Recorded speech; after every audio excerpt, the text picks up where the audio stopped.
जय हिंद दोस्तों।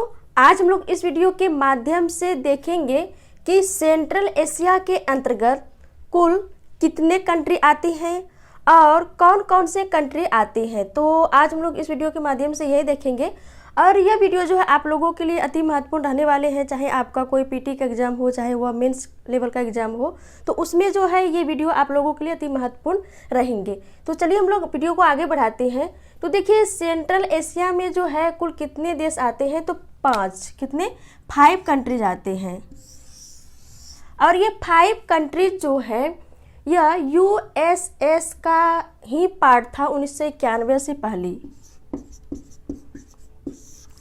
यूएसएसआर, जिसको प्रेजेंट टाइम में हम लोग रसिया के नाम से जानते हैं, तो इसी का एक पार्ट रसिया भी है और सबसे बड़ा पार्ट अभी रसिया है। और इस यूएसएसआर जो है यह 15 देशों में टूटा था, जिसमें जो ये 5 देश हैं जो जिसको हम लोग सेंट्रल एशिया के नाम से जानते हैं, तो ये भी जो है इसी का पार्ट है, था पहले, अभी है नहीं, पहले इसी का पार्ट था यूएसएसआर। तो इसको भी आप लोग ध्यान में रखेंगे। 1991 में टूट करके जो है 15 देशों में जो यूएसएसआर टूटा, तो उन्हीं 15 में से 5 ये भी है। तो चलिए कौन कौन से है ये 5 जिसको हम लोग सेंट्रल एशिया के नाम से जानते हैं।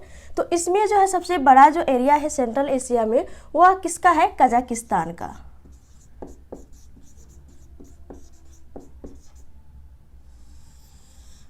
कजाकिस्तान। इसके नीचे ये कंट्री कौन सा आपका है, किर्गिस्तान।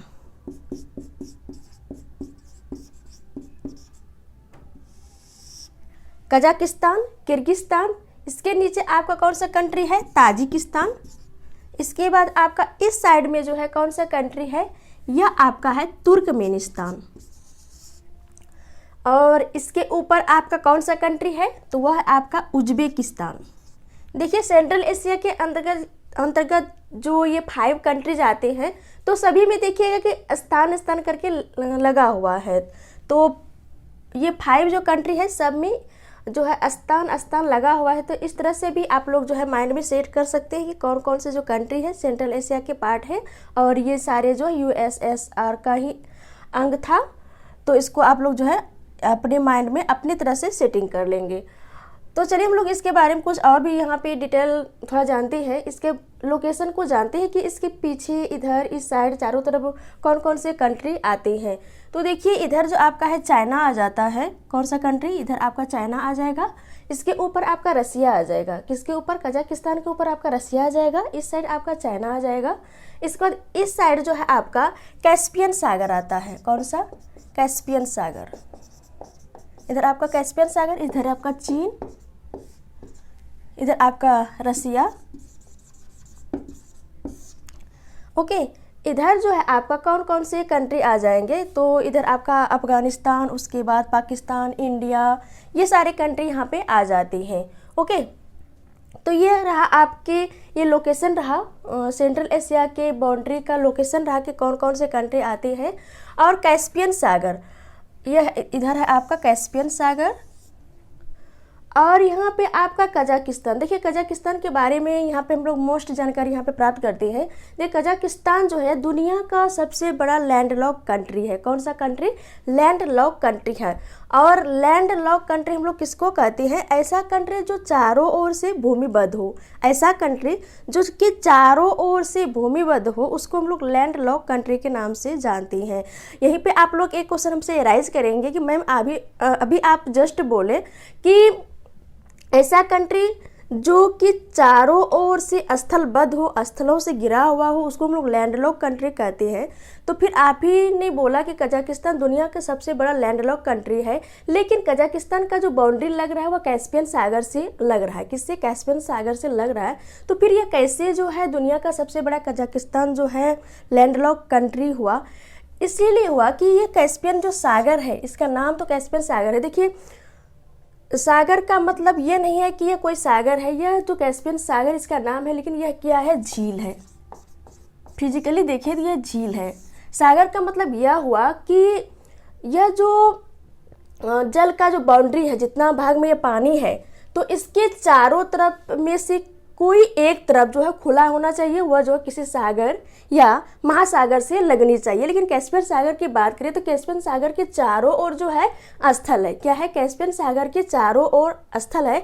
इसी कारण से कैस्पियन सागर एक सागर न होकर के क्या है, यह एक झील है। इसी कारण से कजाकिस्तान जो है यह जो है लैंडलॉक कंट्री है। क्या है? लैंडलॉक कंट्री है। तो इसको भी आप लोग ध्यान में रखेंगे।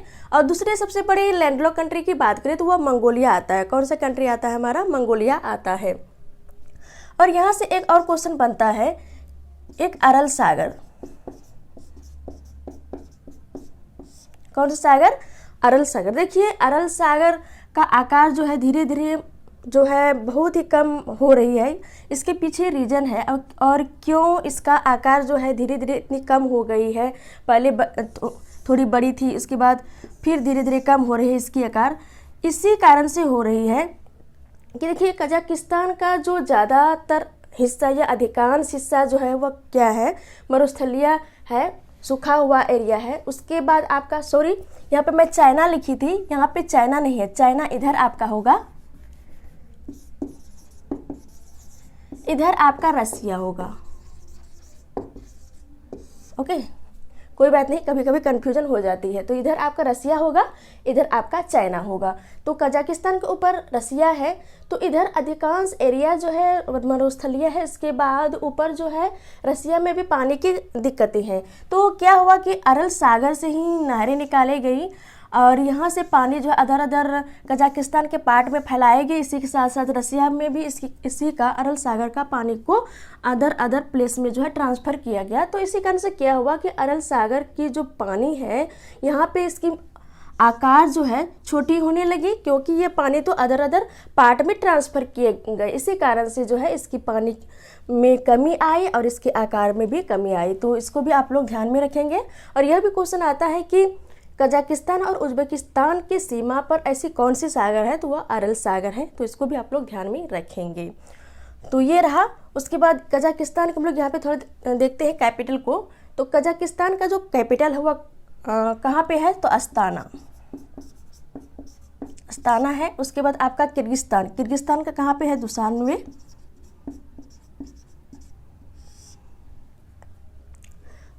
कजाकिस्तान का आपका हो गया अस्ताना, किर्गिस्तान का हो गया आपका बिश्केक, दुशान्बे नहीं बिश्केक।